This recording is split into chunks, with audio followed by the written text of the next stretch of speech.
Isang mapagpalang araw sa ating lahat. Ako po si Zarina Espaloma at ngayon lalahad ko natutunan para sa daily devotion na pinamagatang Jesus claims all of our dreams. So, the last series po siya na The Lordship of Christ over all things. So, yung scripture po natin ngayon is Matthew chapter 6 verses 33 and sinasabi na, "But seek first His kingdom and His righteousness, and all these things will be given to you as well." Sa Tagalog, ngunit higit sa lahat ay bigyang halaga ninyo ang kaharian ng Diyos at ang pamumuhay ng ayon sa kanyang kalooban, at ibibigay niya sa inyo ang lahat ng mga bagay na ito. So, yung katuruan natin is number 1, Jesus called us to give up worldly dreams. So, tinatawag tayo ni Jesus para i-give up lahat ng ating mga makamundong kaisipan and makamundong plano, makamundong kagustuhan, makamundong interest yung ganyan, no? Lahat yan, no? I-give up natin. Gusto ni Lord yan. So, lahat na kaalaman natin na walang connect sa Diyos is isuko natin sa ating Panginoong Jesucristo. Dapat, pati mga pangarap natin, si Jesus Christ yung naghahari. Hindi ibang tao, hindi pamilya mo, hindi kaibigan mo, kundi si Jesus Christ lang. And yung pinakauna, lagi ang kaharian ng ating Panginoong Diyos.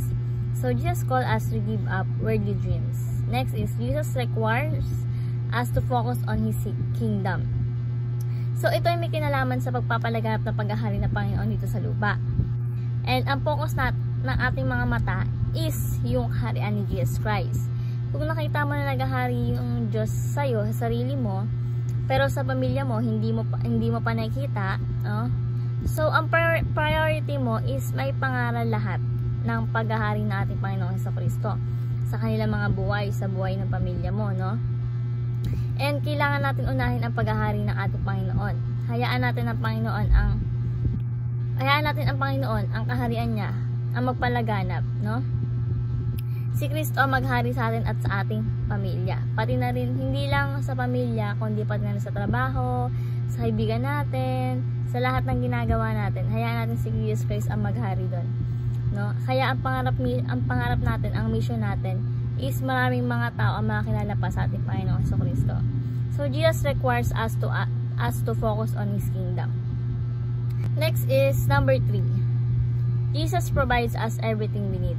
Kung inuuna natin yung kaharian ni Lord God, no, si God ang magpo-provide sa atin sa lahat ng ating pangailangan. Kaya unahin natin ang kaharian nating Panginoong Jesucristo at hayaan natin ang Diyos ang mag-provide sa atin lahat ng ating pangailangan. Kasi alam na niya yung pangailangan natin, kahit hindi ipapipray pa na natin, alam na ni God kung ano yung pangailangan natin, no? So, Jesus provide us everything we need. So, bilang application po, number 1, dream God's dream. Ang pangarap ni Lord God dito sa lupa, yung kaharian niya is tumaganap, no? Yung kalooban niya is maghari, no? Mangyari sa mga tao, no? Sakupin lahat ng bansa, mangyari ang kalooban ni God is lumaganap sa ang kaharian niya. At lahat ng bansa is magpuri, sumamba sa ating Panginoon sa Kristo. Excuse me. Kaya diba ang goal niya dito sa lupa is disciple the nation, no? Pangarapin mo yung pangarap ng Diyos sa iyong buhay. So, dream God's dream. Next is serve in the kingdom of God. Maglingkod tayo sa kaharian ng Diyos, no? Yung paglilingkod, yan yung araw-araw natin ginagawa, no? Hindi lang Sunday ang paglilingkod sa ating Panginoon, kundi araw-araw. Kumbaga sa lahat natin ginagawa, araw-araw yan. Araw-araw natin paglilingkod sa ating Panginoon. So, ang layunin ni Jesus is baguhin niya yung mundo and gawin niyang mas righteous. So, serve in the kingdom of God. And lastly, trust in the King's provision. Pagkatiwalaan natin ang Panginoon, kasi siya ang magkakaloob ng lahat na ating pangailangan, di ba? Dapat tayong magtiwala sa provision ni God, no? Means provision is pagkakaloob lahat ng ating mga kahilingan, pangailangan, no? When we serving in the kingdom of God, we also experience the kingdom provision, no? Si Jesus na yung bahala sa iyo. Walang anak ng Diyos na naglilingkod sa Kanya ang pababayaan niya. Wala pong gano'n, no? Lahat iniingatan niya, lahat pinoprovide niya. Basta ang gusto niya isumunod sa Kanya at ang Diyos ang maghari sa Kanyang sarili, hindi lang sarili, kundi sa kanyang pamilya, kaibigan, sa lahat. So, trust in the King's provision. Lagi tayong magtiwala sa ating Panginoon sa Kristo.